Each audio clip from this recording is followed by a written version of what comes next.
Praise the lord. నేను అల్పుడిని, నేను దేనికి పనికిరాను, నాకంత సీన్ లేదు, నేను చాలా తక్కువ వాడిని, నాకంత జ్ఞానం లేదు, నాకంత బలం లేదు అనుకుంటుంటే ఈ మాటలు దేవుని మాటలు నీకోసమే. పరిశుద్ధ గ్రంథంలో రాయబడి ఉందండి ఈ విధంగా. యెషయా గ్రంథము 51వ అధ్యాయము 1వ వచనము, క్షమించండి 2వ వచనము.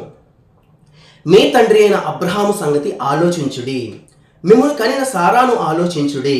అతడి ఒంటరి అయి ఉండగా నేను అతన్ని పిలిచితిని, అతన్ని ఆశీర్వదించి అతన్ని పెక్కుమంది ఎగునట్లు చేసి తిని. వావ్, చాలా అద్భుతం కదా. ఇక్కడ రాయబడి ఉంది స్పష్టంగా, దేవుడు స్పష్టంగా చెప్తా ఉన్నాడు, అబ్రహాం గురించి ఆలోచించు, సారా గురించి ఆలోచించు. ఎందుకంటే వాళ్ళు కూడా ఒంటరిగా ఉన్నప్పుడే పిలిచాను, కానీ వారిని విస్తారమైన జనముగా నేను చేశాను. నిజమే, నువ్వు అల్పుడివే అయి ఉండొచ్చు, అది నిజమే. నువ్వు జ్ఞానహీనుడివే అయి ఉండొచ్చు, కానీ నిన్ను పిలిచిన దేవుడు జ్ఞానవంతుడు, నిన్ను పిలిచిన దేవుడు బలవంతుడు. కాబట్టి ఎప్పుడు కూడా ఆయన వైపు చూడు. ఆయన చేసిన కార్యములు, క్రియలు ఇందులో రాయబడ్డాయి. దీని అనుదినము చక్కగా శ్రద్ధగా ఎంతో ఆసక్తితో చదువుతూ ఉండు. అప్పుడు దేవుడు నీతో మాట్లాడతాడు. నీలో ఉన్న ఇన్ఫీరియర్ కాంప్లెక్సిటీ అంటే తక్కువ అనే భావన, ఆత్మ న్యూన్యత భావం అనేది నెమ్మదిగా నీ నుంచి పూర్తిగా తీయబడుతుంది. ఎందుకంటే అబ్రహాముని పిలిచినప్పుడు ఒక్కడే, కానీ చూస్తే ఇప్పుడు దాదాపు 100కు పైగా దేశాలు అబ్రహామే వారి పితరుడు అని చెప్పుకుంటా ఉన్నాయి. అంటే దేవుడు కార్యం చేస్తే అలా ఉంటుంది.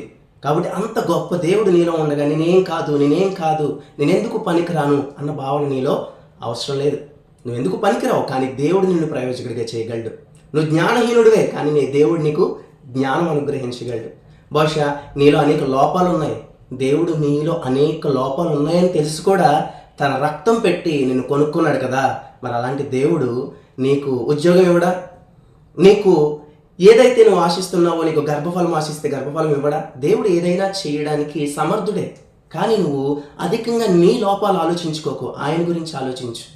ఆయన నీ ఆలోచనలో నిండనివ్వు. నీ ఆలోచనలన్నీ కూడా ప్రభువుతో నింపుకో, ఆయన వాక్యంతో నీ హృదయాన్ని నింపుకో. అప్పుడు తప్పనిసరిగా దేవుని యొక్క గొప్ప కార్యాలు చూస్తావు. క్రమక్రమంగా నీలో ఉన్న ఆత్మ న్యూన్యతా భావం, తక్కువ అనే భావన, నేను అల్పుడిని అనే భావన, అదేవిధంగా చూస్తే ఇన్ఫీరియర్ కాంప్లెక్సిటీ అనేది కూడా నీ నుంచి తీయబడుతుంది. ఎందుకంటే క్రీస్తుకు కలిగిన మనస్సు కలిగిన ముందుకు సాగిపోగలుగుతూ ఉంటావు. లేకపోతే ఎప్పుడు నిన్నే నువ్వు చూసుకుంటే ఎంతో కృంగిపోతావు. అవసరం లేదు.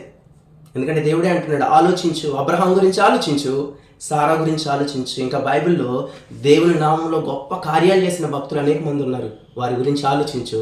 తప్పనిసరిగా నీ దేవుడే నిన్ను హెచ్చిస్తాడు.